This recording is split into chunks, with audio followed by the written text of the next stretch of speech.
రోజు పాలకొల్లులో ఈ ప్రోగ్రాం ఏర్పాటు చేసినందుకు గౌరవ మంత్రివర్యులు రామానాయుడు గారికి కృతజ్ఞతలు తెలియజేసుకుంటూ సార్ లూయిస్ బ్రెయిలీ మాకు పునర్జన్మనిస్తే ఈ రోజు ఈ రాష్ట్రంలో ఉన్నటువంటి విభిన్న ప్రతిభావంతుల జాతి మొత్తము కూడా తెలుగుదేశం పార్టీకి రుణపడి ఉన్నాము అనేటువంటి విషయాన్ని తెలియజేయడానికి గర్వపడుతున్నాం. ఎందుకంటే ఒక్క 4 విషయాలు తమ దృష్టికి తీసుకొస్తాను సార్. 1983లో అన్న నందమూరి తారక రామారావు గారు పార్టీ పెట్టిన వెంటనే దేశంలో ఎక్కడా లేని విధంగా విభిన్న ప్రతిభావంతులకు ప్రత్యేక శాఖను ఏర్పాటు చేసినటువంటి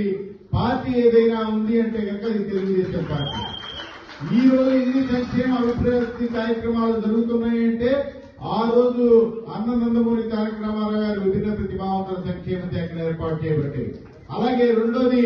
వికలాంగుల కార్పొరేషన్ ని 1987లో ఏర్పాటు చేయడం ద్వారా అప్పుడు 3 చక్రాల ట్రైసైకిల్స్ మొబిలిటీ స్టిక్స్ ఇస్తూ ఉంటే ఈ రోజు గౌరవ ముఖ్యమంత్రి నారా చంద్రబాబు నాయుడు గారు గౌరవ నందమూరి తారక రామారావు గారి వారసుడిగా మాకు ల్యాప్టాప్స్ టచ్ ఫోన్స్ అనేటువంటి అడ్వాన్స్ టెక్నాలజీని అదే కార్పొరేషన్ ద్వారా ఇస్తున్నారనేటువంటి విషయాన్ని తెలియజేయడానికి సంతోషిస్తున్నాం. ఆ రోజు 30 రూపాయలతో వికలాంగుల కోసం పెన్షన్ నందమూరి తారక రామారావు గారు ప్రారంభిస్తే అదే పెన్షన్ ని 6,000 రూపాయలకు చేసి ఈ రోజు రాష్ట్రంలో ఉన్నటువంటి విభిన్న ప్రతిభావంతులందరికీ కూడా గౌరవం తీసుకొచ్చిన వ్యక్తి ఎవరన్నా ఉన్నారంటే అది నందమూరి తారక రామారావు గారి తర్వాత చంద్రబాబు నాయుడు గారు అనేటువంటి విషయాన్ని తెలియజేస్తున్నా. అలాగే ఆ రోజు 50% రాయితీతో మాకు బస్ పాస్ ఎన్టీ రామారావు గారు ఇస్తే ఈ రోజు ఉచిత బస్ పాస్ ప్రయాణాన్ని మాకు కల్పించిన వ్యక్తి గౌరవ ముఖ్యమంత్రి నారా చంద్రబాబు నాయుడు గారు. మొన్న 3వ తారీఖున మాకు 7 వరాలను కల్పించడం ద్వారా ఉచిత బస్సు ప్రయాణం, అలాగే పంచాయతీ దగ్గర నుంచి మున్సిపల్ కార్పొరేషన్ వరకు ప్రతి ఒక్క సభలో కూడా ఎక్స్ అఫీషియో సభ్యుడిగా విభిన్న ప్రతిభావంతులకు అవకాశం కల్పిస్తామని హామీ ఇవ్వడం, అలాగే సబ్సిడీ లోన్స్ ఏవైతే 2019-24 మధ్యన గత ప్రభుత్వం వికలాంగులకు రద్దు చేసిందో వాటిని పునరుద్ధరిస్తూ 19 కోట్ల రూపాయలను శాంక్షన్ చేసి వికలాంగులకు కూడా సెల్ఫ్ ఎంప్లాయ్మెంట్ స్కీమ్ అమలు చేస్తామని 3వదిగా, 4వదిగా ఈ రాష్ట్రంలో ఉన్నటువంటి అన్ని జిల్లాల్లో కూడా 50 లక్షల రూపాయలతో ఎస్సీలకు అంబేద్కర్ భవనం, బీసీలకు జ్యోతిరావు పూలే భవన్ ఏ విధంగా ఉందో అలాగే విభిన్న ప్రతిభావంతులకు కూడా విభిన్న ప్రతిభావంతుల భవన్ కట్టిస్తానని హామీ ఇవ్వడం, అమరావతిలో 5 కోట్ల రూపాయలతో విభిన్న ప్రతిభావంతుల భవన్ కట్టిస్తామని హామీ ఇవ్వడం, అలాగే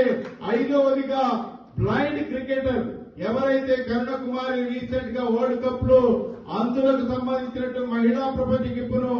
ఆంధ్రప్రదేశ్ కి సంబంధించినటువంటి అమ్మాయి ఫైనల్లో 42 రన్నులు చేయడం ద్వారా భారత ఖ్యాతిని ఇనుమడింపజేసిందో బ్లైండ్ స్పోర్ట్స్ పర్సన్ కోసం స్పెషల్ స్పోర్ట్స్ పాలసీని స్పోర్ట్స్ అథారిటీ ఆఫ్ ఆంధ్రప్రదేశ్ ద్వారా తీసుకొస్తామని హామీ ఇవ్వడం జరిగింది సార్. అలాగే 6వదిగా మేము గత ప్రభుత్వంలో మా వికలాంగులైన ఎస్పెషల్లీ బ్లైండ్ డెఫెండమ్ పిల్లలు వారి కుటుంబాలకు సుదూర ప్రాంతాల్లో వాళ్ళు చదువుకోవాల్సి వస్తుంది. ప్రత్యేకమైనటువంటి వాళ్ళ స్కూల్స్ ఉంటాయి కాబట్టి వాళ్ళకి ప్రతి నెల పెన్షన్ తీసుకోవడం కష్టం కాబట్టి మీరిచ్చే పెన్షన్ వాళ్ళు రానుమాను ఖర్చులకే సరిపోతుంది కాబట్టి 3 నెలలకు ఒకసారి ఇవ్వమని రిక్వెస్ట్ చేశాం సార్. బట్ రాష్ట్ర ప్రభుత్వం కనీసం మమ్మల్ని పట్టించుకోవాలా.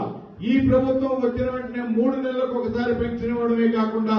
మన 3వ తారీఖున గౌరవ ముఖ్యమంత్రి గారు మాకు స్పెషల్ స్కూల్లో చదువుతున్నటువంటి స్టూడెంట్స్ ఎవరైతే ఉన్నారో వారికి వారి స్కూల్కి వెళ్లే పెన్షన్ ఇస్తామని హామీ ఇవ్వడం, అలాగే డెఫినెట్కు సంబంధించినటువంటి స్టూడెంట్స్ ఎవరైతే ఉన్నారో వాళ్ళు intermediate college degree college enhance చేయడం జరిగింది. ఈ విధంగా 7 పథకాలను మాకు ఇచ్చినటువంటి గౌరవ ముఖ్యమంత్రి గారికి దాంట్లో భాగస్వామ్యం మీకు కూడా ప్రత్యేక కృతజ్ఞతలు తెలియజేసుకుంటూ సెలవు తీసుకుంటున్నాను.